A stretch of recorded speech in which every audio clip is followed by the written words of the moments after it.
નમસ્કાર મિત્રો, ગુજરાતી યોજના યુટ્યુબ ચેનલ પર આપનું સ્વાગત છે.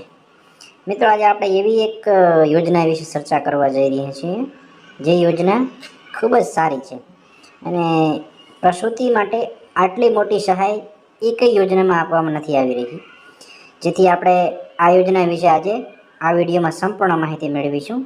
આ યોજનાનું નામ છે પ્રસૂતિ સહાય યોજના ઈ નિર્માણ કાર્ડ. જે કડિયા છે, જેઓ મકાન બાંધકામના કામ સાથે જોડાયેલા છે, કન્સ્ટ્રક્શનના કામ સાથે જોડાયેલા છે, તેવા લોકોને સરકાર દ્વારા એ નિર્માણ કાર્ડ આપવામાં આવી રહ્યા છે.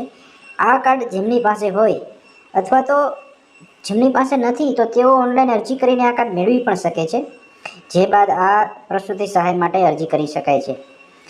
આ કાર્ડ પુરુષ અને સ્ત્રી બંનેએ મેળવવાનું છે, એટલે અરજદાર પણ બંને થશે.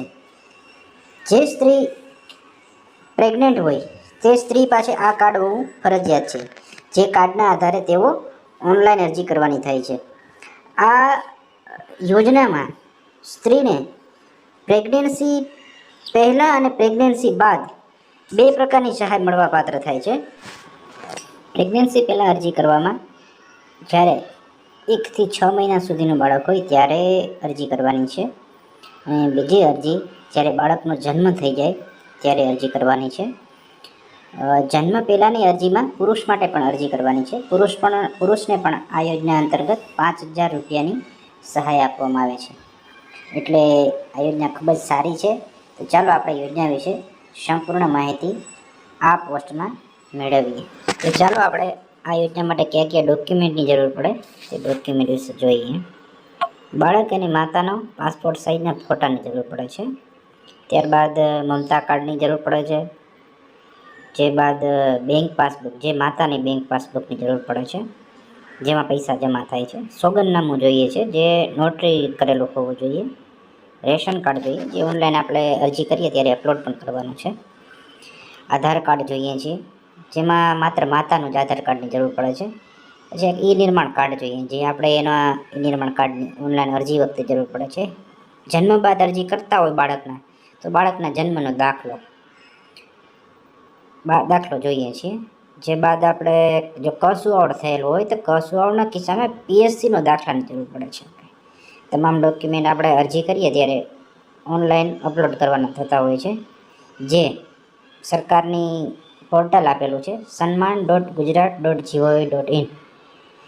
જે પોર્ટલ ઉપર ઓનલાઈન રજિસ્ટ્રેશન કરી તમામ ડોક્યુમેન્ટ અપલોડ કરી અરજી કરવાની હોય છે, જે ઓનલાઈન જ કરવાનું હોય છે. આ પ્રસૂતિ સહાય માટે 37,500 રૂપિયા બેંક ખાતામાં સરકાર દ્વારા આપવામાં આવે છે, જે માટે ઓનલાઈન અરજી કરવાની હોય છે. આ ઓનલાઈન અરજી માટેના ડોક્યુમેન્ટ કોઈપણ જગ્યાએ તમારે જમા કરાવવાના હોતા નથી, માત્ર ઓનલાઈન જ અપલોડ કરવાના હોય છે. જે ઓનલાઈન અપલોડ થયા બાદ આપની અરજી સક્સેસફુલ થયા બાદ 1 થી 2 મહિનામાં સહાયની રકમ આપના બેંક ખાતામાં જમા થાય છે, જે આપને મેસેજ દ્વારા જાણ કરવામાં આવે છે. સૌપ્રથમ આપને જણાવી દઉં કે આ યોજનાનો લાભ પ્રથમ 2 ડિલિવરી માટે જ મળવા પાત્ર છે. જો 2 કરતાં વધુ બાળકો હોય તો આ યોજના માટે અરજી કરી શકાતી નથી. પ્રથમ 2 બાળકો માટે જ અરજી કરી શકાય છે.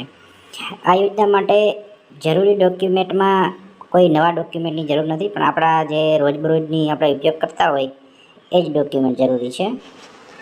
આ પ્રકારની સરકારી યોજનાની માહિતી મેળવવા માટે આ ચેનલને સબસ્ક્રાઈબ કરો અને આ વિડીયોને લાઈક કરવાનું ભૂલાય નહીં.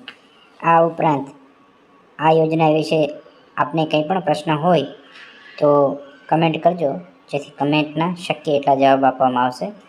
આ ઉપરાંત આ વિડીયોના ડિસ્ક્રિપ્શનમાં જે લિંક આપેલી છે, જે લિંક પરથી તમે આ યોજનાની સંપૂર્ણ માહિતી વાંચી શકો છો અને જે જરૂરી ફોર્મ છે તે ફોર્મ પણ ડાઉનલોડ કરી શકો છો. સોગંદનામાનું ફોર્મેટ ડાઉનલોડ કરી શકો છો અને જે કોઈ યોજનાની ગાઈડલાઈન છે તે PDF સ્વરૂપે આપવામાં આવેલી છે, જે PDF પણ તમે ડાઉનલોડ કરી શકો છો.